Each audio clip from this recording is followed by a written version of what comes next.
बिस्मिल्लाहिर्रहमानिर्रहीम। मुलाज़मत के इंटरव्यू के लिए आपकी बॉडी लैंग्वेज की क्या अहमियत है, आज के इस लेक्चर में इस बात का तज़किरा करेंगे। सबसे पहली चीज़ आपकी बॉडी लैंग्वेज में आई कांटेक्ट है। जब आपसे इंटरव्यू वाले सवाल पूछें, आप उनके जवाबात दे रहे हों, तो आपने उनके साथ आई कांटेक्ट रखना है। उसका फ़ायदा ये होगा कि वो ये समझेंगे कि आप उनकी बात को प्रॉपर तरीके से समझ भी रहे हैं, आप में कॉन्फिडेंस भी है और प्रॉपर तरीके से जवाब भी दे रहे हैं।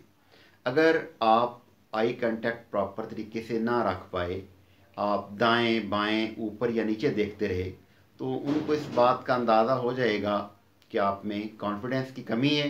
तो बॉडी लैंग्वेज में सबसे मेन चीज़ जो है वो आपका आई कांटेक्ट है। इसी तरह इंटरव्यू के दौरान आप अपने चेहरे पर मुस्कुराहट रखें। आपके हर सवाल के जवाब में आपके चेहरे पर मुस्कुराहट होनी चाहिए और बहुत खुशी के साथ हर सवाल का आप जवाब दे रहे होंगे, तो ये भी आपके अंदर कॉन्फिडेंस को शो करेगा। और इसी तरह आप अपने इंटरव्यू जो लेने आए हुए हैं लोग, उनसे अगर हैंड शेक करना चाहते हैं, उनसे हाथ मिलाना चाहते हैं, तो उनसे हाथ मिलाते हुए ना तो हाथ को बहुत सख्ती से दबाएं और ना ही बहुत नरम रखें, यानी दरमियाना अंदाज में आप उनके हाथ को प्रेस करें। और इस तरह आप में जोश व खरोश भी नज़र आएगा और आपका कॉन्फिडेंस भी शो होगा। इसी तरह आप दोनों हाथों का इस्तेमाल करें। जेस्चर्स के लिए कई दफ़ा कुछ कैंडिडेट इस तरह के होते हैं जो दोनों हाथ बांध के बैठ जाते हैं, तो ये तरीका बिल्कुल ठीक नहीं है। जेस्चर्स के लिए जहाँ एक हाथ की ज़रूरत है, उसकी के साथ आप बॉडी लैंग्वेज का इस्तेमाल करें, इशारे करें, और जहाँ ज़रूरत है दूसरे हाथ का भी इस्तेमाल करें। इसी तरह कुछ कैंडिडेट इस तरह के होते हैं जो अपनी नाक, बाल, हाथों और पाँव से खेलते रहते हैं। ये भी एक इंतहाई नामुनासिब तरीका है।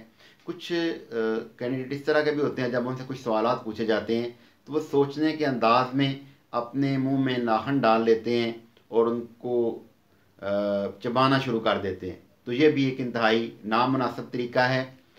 इसके अलावा जब आप इंटरव्यू के लिए जाएं, तो जहां आप वेटिंग रूम में बैठे हुए हैं वहां पे भी कॉन्फिडेंस के साथ बैठें। कई दफ़ा ऐसे भी होता है कि वेटिंग रूम में एक कैमरा लगा होता है, अंदर जो टीम बैठी होती है वो आपको वहाँ पे भी ऑब्ज़र्व कर रही होती है कि आप वहाँ किस अंदाज में बैठे हुए हैं, आप खुश हैं, परेशान हैं, या आप कॉन्फिडेंस लूज़ कर चुके हैं, या आप बड़े कॉन्फिडेंस के साथ आ रहे हैं। तो आपको ऑब्ज़र्व किया जा रहा होता है कि आप वहाँ पे भी कॉन्फिडेंस के साथ ही बैठें। इसी तरह जब आप उस कमरे में जाएं जब जहाँ आपका इंटरव्यू हो रहा है, वहाँ पे भी आपने कॉन्फिडेंस के साथ हर सवाल का जवाब देना है और अपने दोनों हाथों को खुला रखना है, हाथों को बांध कर नहीं बैठ जाना। जब ज़रूरत हो तो उनके साथ इशारात का इस्तेमाल करें, और अगर आप मुनासिब बॉडी लैंग्वेज इस्तेमाल करेंगे तो आपके सिलेक्शन के चांसेस बहुत ज़्यादा हो जाएंगे।